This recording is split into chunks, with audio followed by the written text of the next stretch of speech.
let's get into the fight. What a hell of a fight. Listen, a lot of close rounds. You could have had a couple even rounds. I was wrestling not to have an even round. Believe it or not, I wound up in the 12th round making it even because it was that I was going to go towards Usyk. I wound up making it an even round.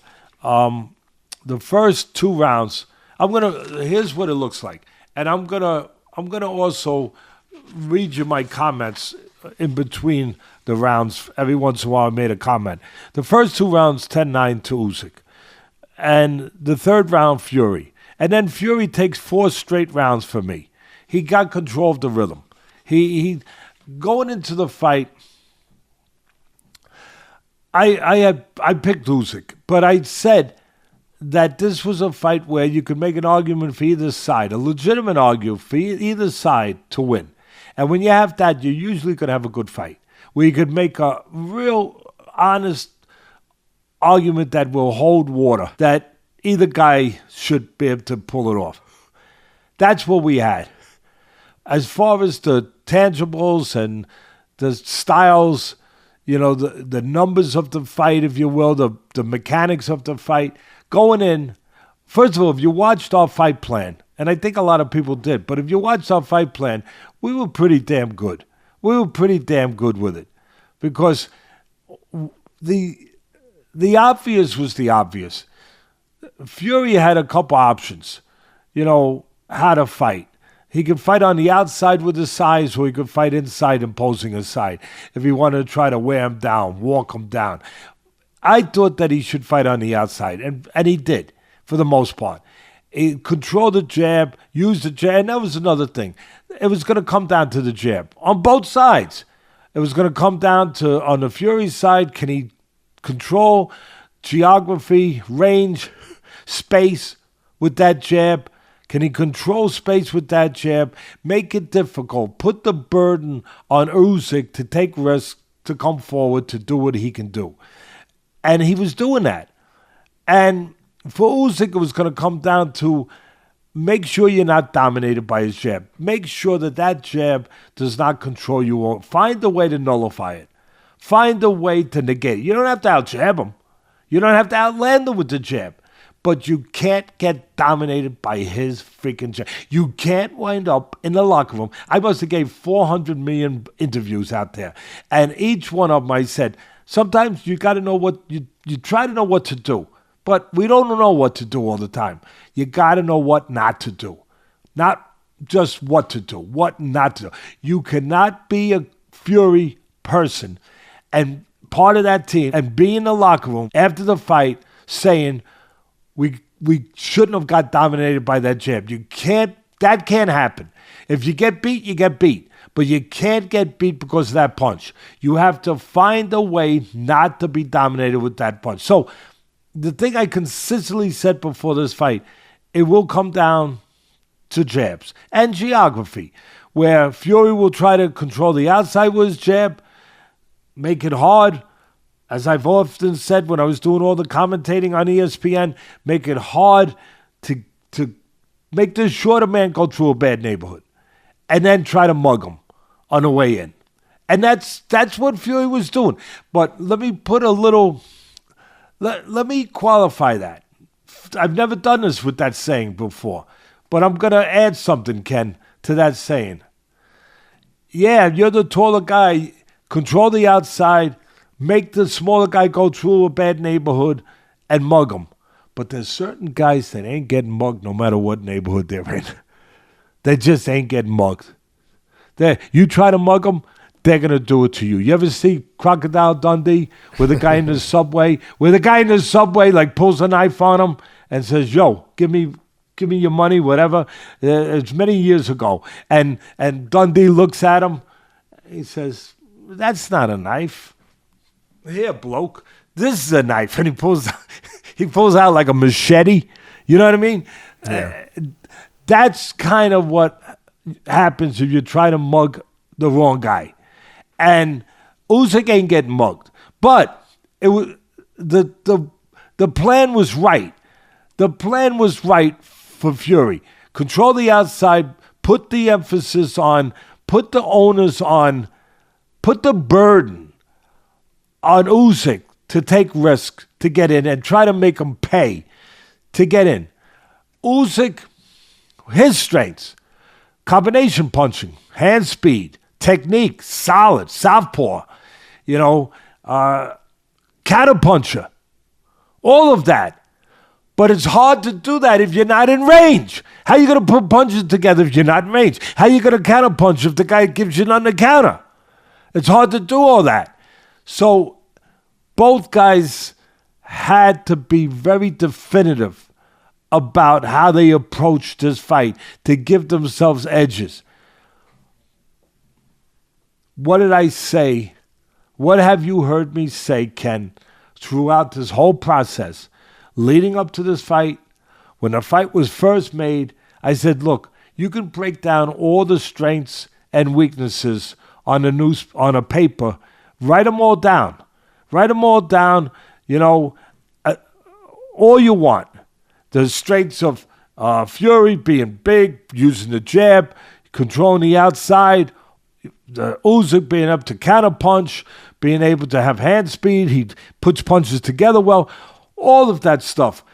But there's one thing that can't be measured in a tangible way, and that was the reason I picked Usyk. He finds a way to win.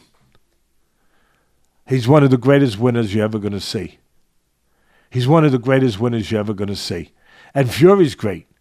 Fury's a winner in life. He was ready. This is a man who got so down he was going to commit suicide, and he decided to come back. He came back to live. And I'm glad he did. I'm glad he did. Because of nights like that, but more than that, because I think great fighters are teachers. They teach us something by their behavior in a very difficult place. And he taught us, never give up on yourself. It's never too late. It's never too late.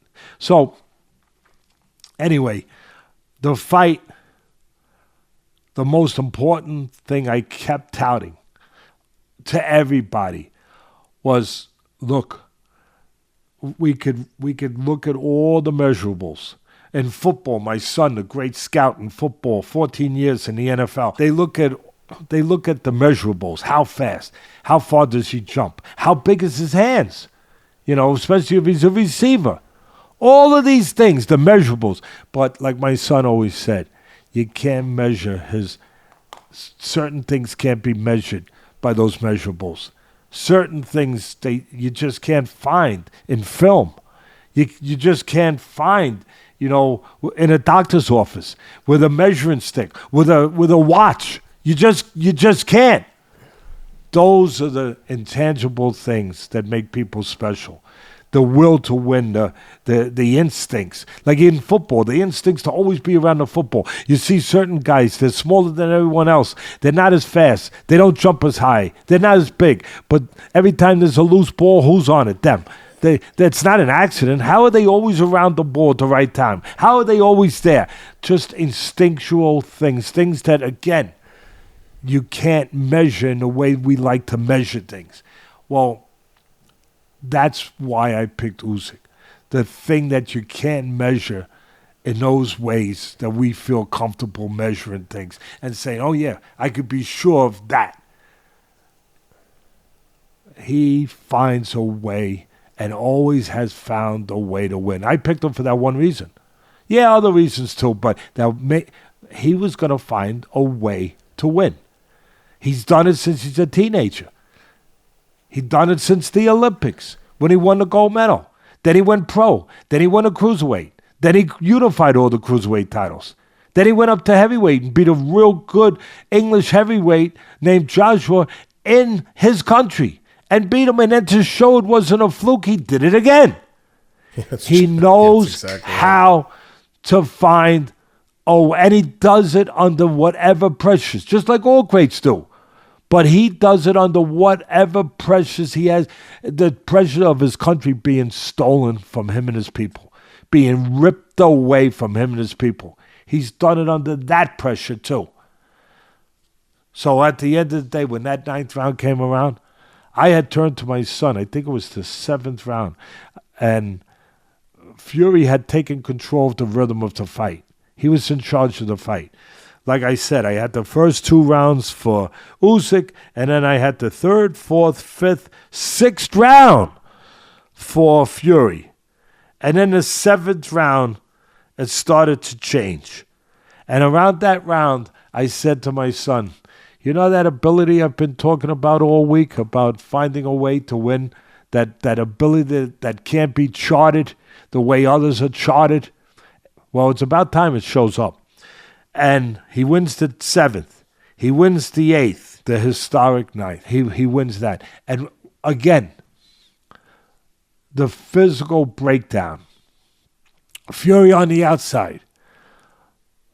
Usyk has to find a way not to be dominated by the jab. He found that. He used his own jab to southpaw. He didn't land with it, but he just kept Fury busy enough with it. But his plan was to keep unrelentless pressure. And you hear me say, pressure breaks pipes. Pressure evaporates people. How many times have I used the analogy in a hot summer night, a hot summer day, where people, that old saying, where you could cook an egg on the sidewalk. It's so hot. It's so hot. And you got a little bit of water on the street, a little puddle. And you look away for 10 minutes. 10 minutes later, you look, it's gone. Where'd it go? Somebody didn't mop it up. It got evaporated. Pressure evaporates people. Did you notice that not only did he keep the pressure, but he kept stepping to the outside of Fury's left foot? It seemed like he had Fury off balance. Well, that's how you move. No, but that's where, if you're southpaw, you move to your right, away from the power hand, the right hand of the orthodox fighter. Now, if you're an orthodox fighter, it's part of being a winner. If you're off balance. Not only he negated his power, where he wasn't going to get hit by his power punch with the right hand. Now, if you're the orthodox fighter fighting a southpaw, then you want to move to your left, away from the left hand. The power hand. Fury didn't do that enough because he got hit with the power hand, the left hand, which would ultimately be the right hand for an orthodox fighter. His backhand, the hand that you turn your back into, that you could pivot your leg into, that you get all the power in. But in the analysis of the fight, in the fight plan we did, and me setting up the fight, the pre-analysis to the pre-fight analysis of the fight, one of the tangible strengths, obviously, of Usyk was he can counterpunch. He puts punches together really well, and he's a guy that turns defense into offense. He can make you miss. He's got a good defense. He makes you miss. He can make you pay. But he had to get the right geography to do that. Otherwise, he's shadow boxing. Otherwise, he's not close enough to this giant to touch him. When you do all those things, his plan was to try to make the bigger man smaller. And I don't mean small in a way that he makes him bend down. I mean where he takes away, he evaporates some of him. Where he evaporates some of his, just slows him down. Just starts to physically evaporate him, to the extent that he can. And that relentless pressure. We talked about the body, that Fury should go to the body. I kept saying, listen, you don't see too many guys 6'9", good body punches. It's hard when you're that tall, you're that long to go to the body. Who do you know that big that goes to the body? Nobody. But I knew he was athletic enough. I seen him go to the body, but I knew, not in a consistent manner, but I knew that he could do it because he's athletic and he's smart.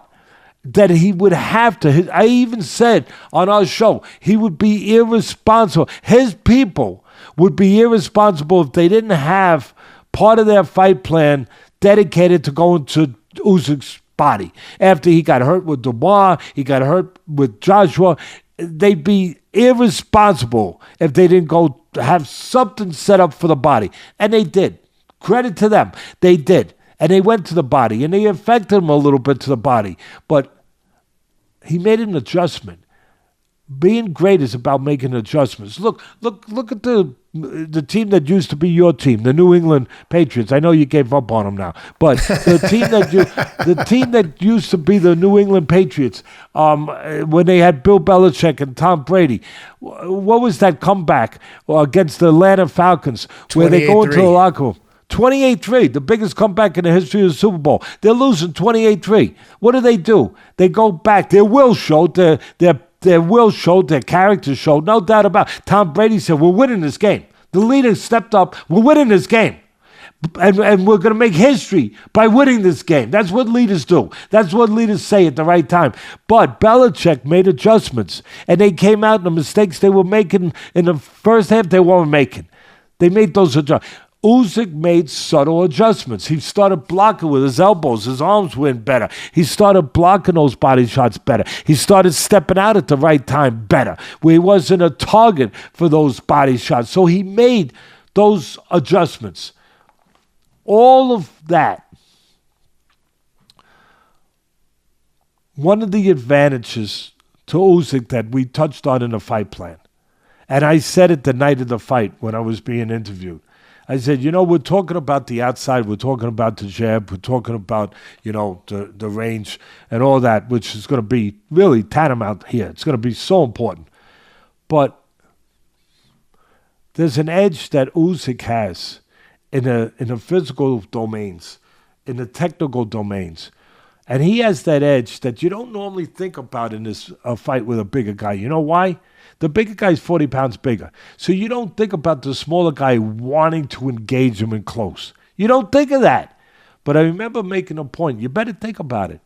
Because to me, that's one of his big advantages. He is a better inside fighter than Fury. Fury has never learned how to fight inside. Yeah, he'll chuck a shot at you. He'll chuck an uppercut at you, and then he'll grab you. Because he makes his living, for the most part, on the outside. He's never formally learned how to really fight on the inside in any kind of consistent manner or even safe manner. He's got flaws to his game on the inside. Usyk knows how to fight on the inside. He knows how to, in a conventional, in a solid, technically buttoned up way, he knows how. And look, he's got an advantage with the shorter arms, just like Tyson did on the inside. But you still got to know how to fight on the inside. I felt Usyk would not only have that edge, he should look to exploit that edge. And there's a flaw in Tyson. We talked about that too. He'll chuck at you a little bit, and then what does he do on the inside? He grabs you. He ties you up. Matter of fact, there's some people that say he didn't do it enough and put his weight on him and wear him down. Okay, you could make an argument that he should have tied him up more, he should have warmed down. But for me, I was looking at where he leaves himself available. Where when he looks to tie you up, he goes and he goes to reach for you, like an octopus. He goes out to reach for you. In that half a second time period, where he goes like this, to reach to tie you up, he exposes himself. He leaves himself vulnerable. You can hit him.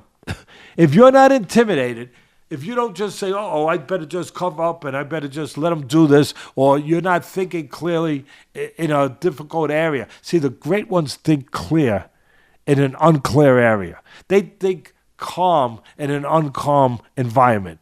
That's the difference. And if you're not of that level, then when a guy goes to tie you up, you're just going to be glad he's tying you up, because you know why? You're making a silent agreement that if he don't hit me, I won't hit him, and you're glad you're getting a reprieve. You're glad the flag is showing at Indy 500 to bring you into the pit row. You're glad. Oh, God, thank God I'm getting into pit row. I'm tired of driving 200 miles an hour out here. I need a break.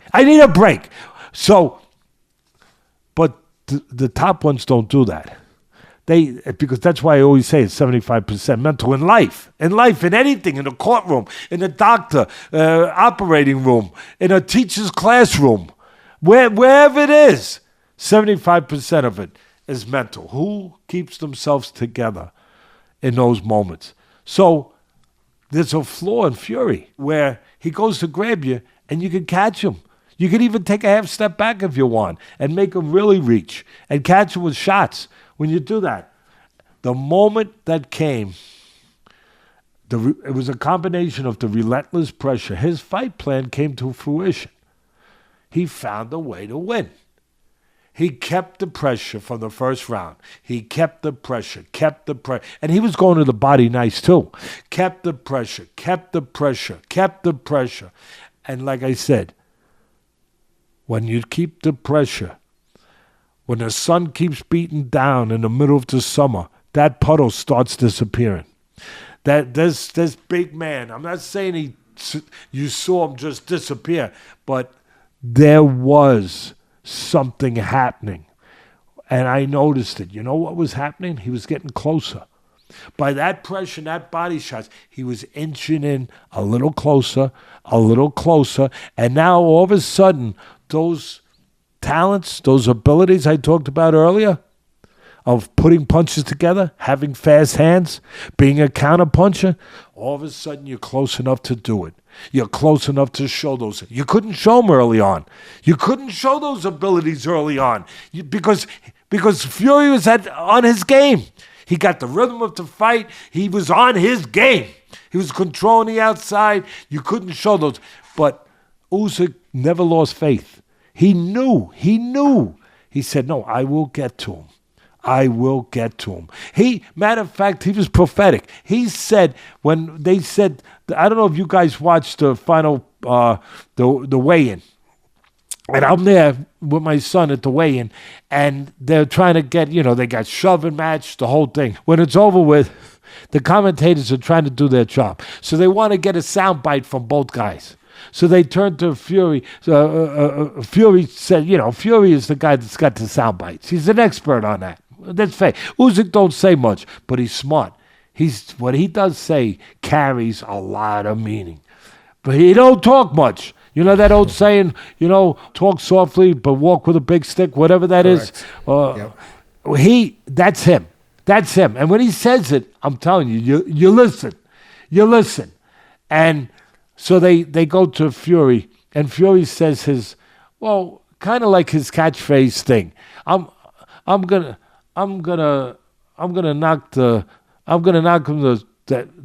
knock him spark out.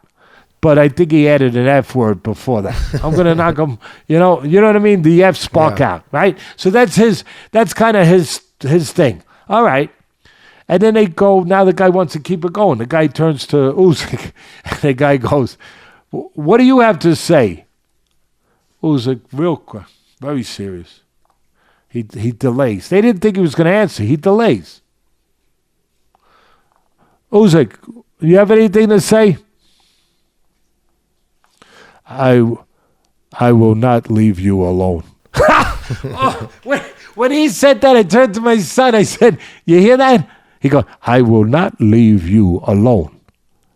He meant it. He meant it.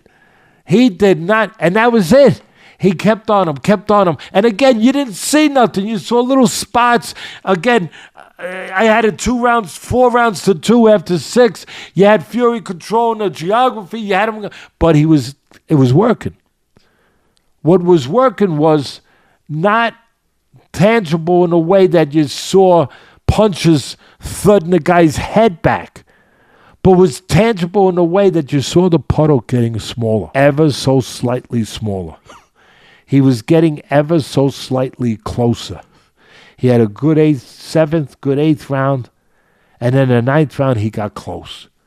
And when he got close, he had Fury up against the ropes, his hands low, and Fury does something that, again, he's not technically solid like Usyk is. He's very talented. He's almost a natural. He's a guy that does things. He's tremendously athletic. He's gifted. He's never had a lot of formal training. I think his only training he might have had formally, or a lot of it, of course, he comes from a fighting family and from fighting lineage, fighting, a bloodline of fighters. And that's important. But formally, traditionally, as far as being taught, like really technical teachings. He's really never had a lot of that. Maybe Sugar Hill the last year and a half, maybe it's has been a lot of it, but he didn't have a huge amount. Usyk had 300 some amateur fights. Usyk technically is very solid. I think Fury's had about 35, 40, somewhere in that area. Not that many. But he's a big man who's very athletic. I mean, how many guys? He's like a dancing bear. I mean, how many guys do you see that size that could dance around, ballerina around, move around the way he does? He does a lot of things naturally. When you do that, you can also pick up bad habits, but you get away with it because you're bigger, you're faster, you're more athletic, you get away. And by the way, there's something that, when I say it, it's so simple. So simple. It's like remember that commercial? You hit yourself, you realize something, I should have had a V8. You remember that commercial? I should have had a V8. Like, why didn't I think of that? Just so basic sometimes. With certain things, but Fury's a guy that has, like I said, he's still a work in progress, which is extraordinary with all the fights he's got. But he's doing things, like I said, he does a lot of things right, but he'll make mistakes that a guy who's technically been taught in a more traditional sense, if you will, is not going to make. And part of that is he breaks one of what I think is one of the most important rules not to break. He gives up defense for offense. That's one thing I will not allow a fighter to give up. I'd say don't throw a punch. Do not throw a punch then. If you can't throw it without giving up defense, don't throw it. Just don't throw it. And as Usyk got close in that 9th round, he was working on from the very beginning to do that. Fury drops his hands like this, and he throws his punches. And I've said it a million times, when you're tall like that and you control the outside, it's a great advantage. It really is. You don't need Teddy Atlas to tell you that. But when you're tall and the other guy gets close and you're standing straight up, it suddenly is a disadvantage. Just like that. It's not an advantage anymore. And here he is, this big, giant target right in front of him, and he drops his hands a little, and he's throwing these punches, and he's giving up defense for offense. He's right in front of Usyk, who's a better defensive fighter, who's got quicker hands, who puts punches together, don't just hit you. And that's another thing. Tyson Fury, as magnificent as he was throughout the night with different things, but where he got hurt at the end of the day, just like it paid off for Usyk to keep the pressure, even when it wasn't showing with punches, it was showing in other ways. It was getting to the guy where it was going to show up later. The same thing was happening in an opposite way on the other side of the corner with Fury. While he was setting the table with his jab, like I always say, after you set the table, what do you have to do, Ken? You have to eat. He was setting the table, but he wasn't eating enough. Yeah, right uppercut. Yeah, straight right hand once in a while. Not enough. Not enough. He was leaving too much food on the table. And when you leave food on the table with a hungry freaking guy like Usyk, guess what? He's going to eat it. He's going to take that food. He ain't going to leave it on the table. You left it, shame on you. I'm eating your meal now. and that's part of what happened. He's setting the table all night long. And the uppercut should have been used more, because when he used it, it was pretty effective. But he wasn't eating off of it. So here we are in the 9th round now. He's close. He finally got closer. And Fury gives up defense for offense. He drops his hands a little bit. He got caught before that with a left hand. Again, counterpunch, where he timed him. Counterpunch over the jab. Bang, he caught him. He started hitting him. He started finding him. Then he gets him up against the ropes where he already had him, where he wanted him. Where he was closer. He had hit him some shots before that. He didn't give up. He didn't stop. Where Fury hits you one, he might throw a jab in the right hand. This guy's throwing nice combinations, 3, 4 punches, educated punches, downstairs, upstairs. He's throwing them like that, Usyk. So here he is. He finally gets in closer. He throws a couple punches, gives up defense, got his hands down. Doesn't move after his last punch. One of my cardinal rules, you have to move after your last punch. You can't take a picture. Because if you take a picture, a flash bulb's going to go off. And guess what? It ain't going to be the flash bulb of a camera. It's going to be the flash bulb of your brain getting hit, a big shot, and you're going to see a flash. And he comes right back. He drops his hands, and what does Usyk do? Bang! I think he started with the right hook. Bang, bang! Catches him. And then the chase is on. Timber! He starts slanting a little bit, and Usyk said, this is it. He stayed on him, kept raining punches, stayed on him. He goes from one side of the ring to the other. He's basically hitting him from pillar to post. Extraordinary heart, extraordinary resiliency, extraordinary will, extraordinary character. The character that, again, you can't quantify that. You can't measure it. It's there or it's not there. And he's surviving. He's trying to survive. He's spinning all over the ring. And then finally, Usyk hits him the last shot. He goes flying back. He gets supported by the ropes. He was going to go down.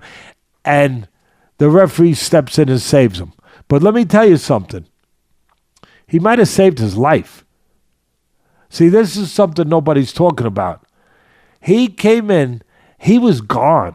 I know he recovered after that, which is extraordinary. But he was gone. Gone. Gonzville. And part of the magnificence of Usyk, did you notice his legs were always under him? Even when he was chasing him, he wasn't flailing, he wasn't reaching, he wasn't out of position. His legs were always set. That's good technique. That's where it serves you. That's where it might serve you over a guy who's more talented, a guy who's more athletic, a guy who's more natural. Because the guy who's more natural, more athletic, he don't have to learn those things. He gets away with doing things wrong because he's got that kind of ability, that kind of instinct, that kind of timing, that kind of natural gifts. But the other guy that might not have, Uzyk's not a guy who has one great ability in one area. He's great in all. He's solid, real good in all. There's no area that he's bad. He's real good in all. He's solid in all, but he's great in one area. He finds a way to win. He never shuts the lights off on himself. He finds a way to win. And when he was closing in for that last shot, Fury was gone.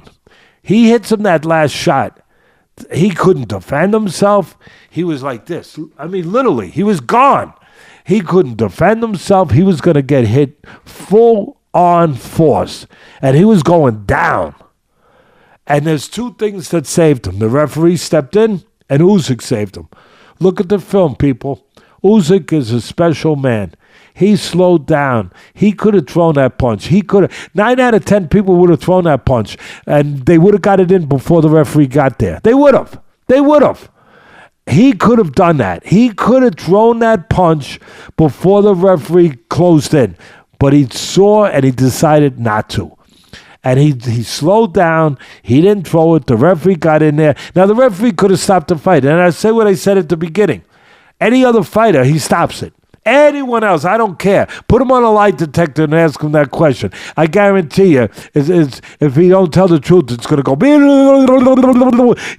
the line's going to move all over the place if he doesn't tell the truth, because he would have stopped it.